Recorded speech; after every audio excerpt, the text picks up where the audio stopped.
Hi everybody, welcome back to Don't Get Left Out in the Cold. I'm your host, Michael Norris. Today I've got a guest in that's a financial expert.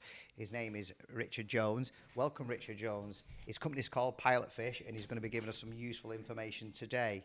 So, Richard, one of the things I want to ask you about today is why would somebody like me get a financial director, and what value would he bring to my company at the status we're at? Okay, good. Well, thanks for inviting me along today, Mike. Welcome. It's glad to be here. Well, as you know, I'm a finance director by background. I've worked in finance all my life, had a number of big roles within some big companies like Travelex, Thomas Cook as finance big roles, names. so big names.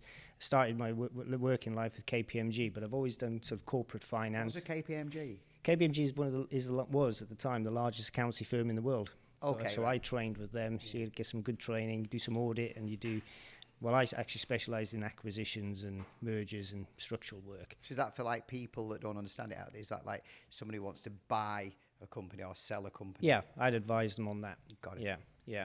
And then I followed that through. So actually, my roles have always been about structuring companies, building companies, acquisitions, debt finance, and everything related around it. So did that through Thomas Cook, Travelex, then a company called Anglia Co-op in Peterborough, which was a very large retail company, 700 million turnover, had to be restructured and do that. A bit of pressure then, yeah. Yeah, so, interesting stuff.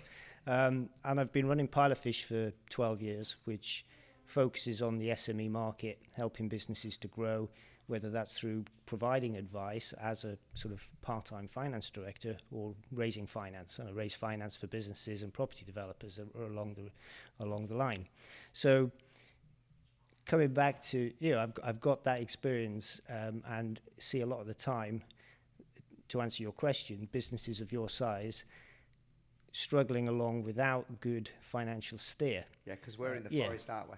We're in the forest, and I get that. Well, let me backtrack. It's just sort of point out two things for first, so people understand what finance means to me and what it can mean. There's accountancy, and I think there's finance, and there's different sort of roles and skills within that. So your traditional accountant on the high street, someone you'd come along and do your monthly accounts, they use things like Sage and Xero. They're very much compliance based.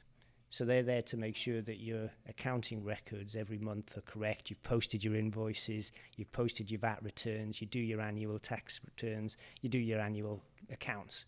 So it's compliance. And that's an important job, but it's a job that you probably feel is just a pain. You want to tick the box, Yeah, it's a bit because it's boring, isn't it? And you want to do it for as cheap as you can. Which is probably not the best thing. And a lot of accountants will say that they do more than that. They try to be your business trusted advisor. And they do try, but let's be honest about their model.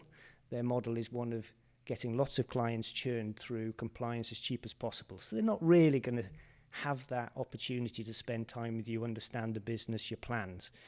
So where the more the finance director comes in is, well, there's a stage before that. You've got those accountants in your business. You might have a accountant in your business or a financial controller who does that sort of compliance and feeds it to the external accountants. Then there's a step up from that, which is the finance director, chief financial officer, call it whatever you want there. The title. Yeah. Now, for me, that's someone who can really be your trusted partner and give you advice from where your business is going, not where it's been. So keep you sort of like, I feel like sometimes I'm a bit delusional. I think sometimes as a business owner you are, because you don't necessarily make the right finance choices. You make the right choices for what you feel with your relationship, because the business is almost like your sibling. I think you've been unfair calling yourself delusional. Okay. I think you've got entrepreneurial spirit. Yeah. You've got spark about you. You want to take risks. You want to get on. You don't want to wait for everything, do you? No. You want to get on. You want to build that go, business, go, right? Yeah. And there's nothing wrong with that, because without those entrepreneurs, none of these business will happen. All the risks get taken. So the job of the finance director is to maybe just be your counterbalance. Yeah. Not to stop you. Maybe yin and yang. And just to say to you, mate, have you just realised that if you do this, it has a consequence, and that consequence might be bad cash flow.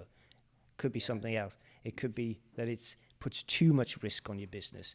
You might choose to ignore that finance director, but you've at least taken a steer and a sounding. And what I've always, you've got to be, we've all got roles in life, and we all have different skills, right?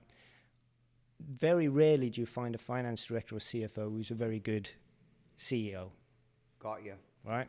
I suppose, yeah. And I know my place. I've always positioned myself. I always say I'm a strong number two. So I've worked with a lot of great entrepreneurs. The guys at Travelex sold their company for £1 billion. Okay, but they needed the finance support behind them. Yeah, they needed the support. And the Anglia Co-op, the entrepreneurs are building the retail business, but they had no idea. They got the position of the company was going bankrupt when I got there, right? But they didn't know that.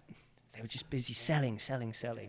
And I've worked. What happens with a lot. Sorry to interrupt you. I think that's what happens a lot because I've done a few podcasts with different people and spoke to people who have businesses, and they've not been monitoring that cash flow. The importance of what you said right at the beginning is, I mean, we'll go into what happened to me later on, but it's very similar where you're selling. You're seeing that, oh, I've got loads in the bank, but how much money do you actually own in the bank? Well, you've got to anticipate both problems, but also good things. So one of the jobs for a finance director or for me is, can you crystallize your turnover, your good ideas, your efforts, and actually convert it into profits and wealth for you?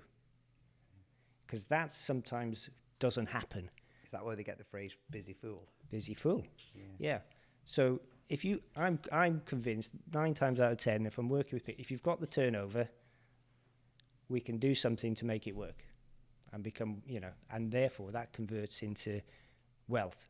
And that, whether that's through annual profits, dividends, growing the value of the business, selling the business, because that's a long process. And I know we'll talk about that again later, but that's the role. And it's an expensive resource, potentially, for some people, which is why over the last 10 years, there's been a big uplift in what's called part-time finance directors, where you don't need to employ a finance director at £100,000 a year. You can have one for 1 day a month, 2 days a month, or grow with you. A bit more like a consultant, perhaps, so they're not actually doing it all the time, but they're just specialising. Correct. Yeah.